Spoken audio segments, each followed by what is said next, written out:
Okay, so class, yung video natin ngayon is kung paano tayo gagawa ng isang Ethernet cable from scratch. So ano ba yung mga materials na kailangan natin para makapagbuo tayo ng isang Ethernet cable. So unang-una, sa tools kailangan natin ng crimping tool. Yes, katulad nito. Yan, crimping tool. Kailangan din natin ng network tester. Ayan. Make sure na may battery yung network tester nyo. Okay, and then para naman sa materials, RJ45 apat, kahit na pass-through or yung hindi pass-through, kung ano yung mabibili nyo pwede naman. Pero ito pass-through to eh. Ayan, pass-through yan, tagusan. Then yung ating Ethernet cable, so kahit mga 1 meter lang na to or 2 meters kung pwede. Okay, so ngayon bago tayo magbuo, kailangan na nating alamin yung gagamitin nating connection. So for client server configuration, kung kailangan natin mag-connect ng computer sa router, ay ang kailangan natin gamitin is a straight through. So si straight through na connection, ito ang kanyang wiring diagram. Okay, so white orange, orange, white green, blue, white blue green, white brown brown. So ano ba itong mga pinagsasabi kong kulay na to? So ito yung kulay na makikita dito sa loob ng ating UTP cable. Okay, so paano natin malalaman yung kulay ni UTP cable? So kailangan natin siyang balatan. Okay, so dun sa mga bibili ng pang splice ng network tools, meron na siyang pang splice na kasama. Okay, so mag-iingat dito dahil matalim to, ano? Kahit dito, ayan, matatalim po yan, no? Kaya mag-iingat po tayo. So ngayon gagawin natin, babalatan lang muna natin si UTP cable, siguro kahit mga ganyan lang kahaba, no? Ganyan lang. Pwede na yan. Papasok lang natin yung wire dito, and tapos paikutin natin para mabalatan. Then after nun, ayan. Ngayon, pagkatapos ito yung mga sinasabi ko sa kulay kanina, ito yung color coding nila. So yung mga white orange, ito yun, yung white wire na merong stripe na orange, yan. So yan po yun. Yan. Yan po yun, no? Ay, mag-focus. Yan. Yan po yung mga wire na yun. So ayan sila. So ngayon, nung uunahin natin based dito sa ating wiring diagram o dun sa ating color coding is si white orange. So bago natin simulan yung color coding natin, yung pag-assemble, nakikita nyo ba itong nasa gitna na matigas? Ito yan. So ayan po ay tatanggalin natin para hindi makasagabal. So ayan, kakat nyo lang, no? Kailangan maging maingat.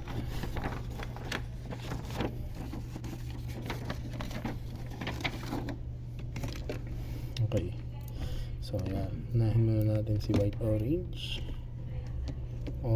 ng next natin. Straight through yung gagawin natin cable. So straight through, we are connecting two different network devices, no?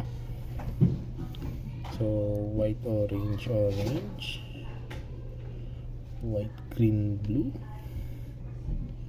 So white green, yung white wire na may stripe na green, yan. And then si blue wire, yan. Yan, tapos white green blue pala, sorry. White green blue, white blue, okay, white blue green, okay, and then white, brown. Yan. So yan po yung color coding natin. White, orange,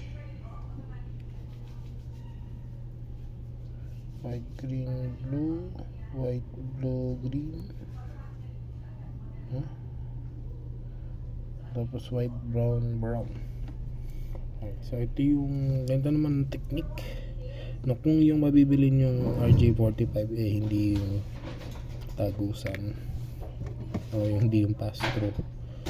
So gagawin nyo lang is papantayin nyo lang to para makrimp nyo ng maayos. Okay, yan. Pagka nakrimp nyo na, hawakan nyo lang mabuti yan para hindi sumabog, hindi siya bumukhang ganun. Gagawin nyo lang, ididikit nyo siyang ganyan dito sa likod BD nyo siyang ganyan dyan, then dahan-dahan nyo siyang papasok, making sure na hindi magkapalit-palit yung kulay. So pagka ganyan pass-through yung nabili nyo, madali lang. Pero pagka yung luma, medyo mahirap gamitin kasi kailangan pantay-pantay dito sa ibabaw yung wire, kailangan nakadikit yung ganun din sa plastic na cover. So yan, double checking ng color coding tayo, white, orange, white, green, blue, white, blue, ito white, blue, green, white, brown. Okay, so pagka okay na, didiin mo lang na ganyan, ganyan dapat ang itsura niya, pagka nakapasok na sa loob. Tapos i-crimp na natin.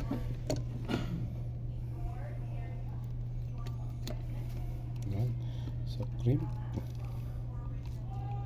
So hindi pagkapuputulin naman to, madali lang. So yung mga bibili ng tools yung sa link ko, meron ng ganito, may mabibili din, meron ng kasamang ganyan.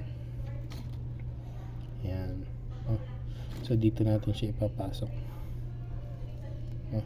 para maputol natin. So ganyan.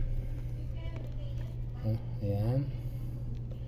Or paano ba? Ganito. Ayan. Tapos ayan, nakabaliktad yung clip, nakailalim na ganun, so ganyan lang natin. Ayan.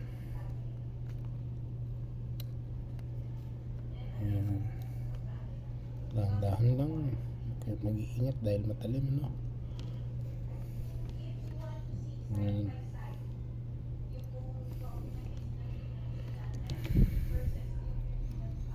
Ay, maputol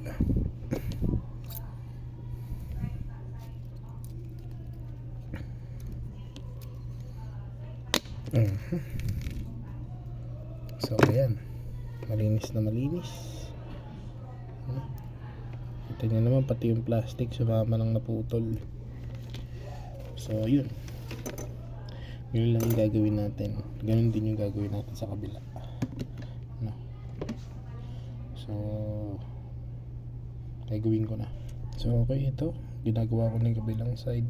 So kung wala naman kayong ganitong pamutol o nahihirapan kayo, may isa pang technique. So gamit lang to, double check nyo muna yung kulay bago nyo i-crimp. Okay, so pagka okay na kayo, crimp nyo muna. Ayan, naka-crimp ng maayos. Then gamit ito, yan ang gagawin natin, pamumutol natin siya ng wire. Medyo naka-slant siya, para hindi tumama yung tornilyo dun sa mismong port. Ayan, ganyan po. Naka-slant yan, then ididiin ko ngayon. Ayan, matapos na, wala, pantay na pantay, ganun lang po kadali. Ayan, so ngayon buo na yung ating internet, yung ating ethernet cable, So para malaman natin kung gumagana ba to, dapat dito sa tester, pagka sinaksak natin siya, magmula sa 1 hanggang 8, walang magbabaliktad o walang hindi iilaw. Kailangan lahat yun umilaw. Okay. So try natin.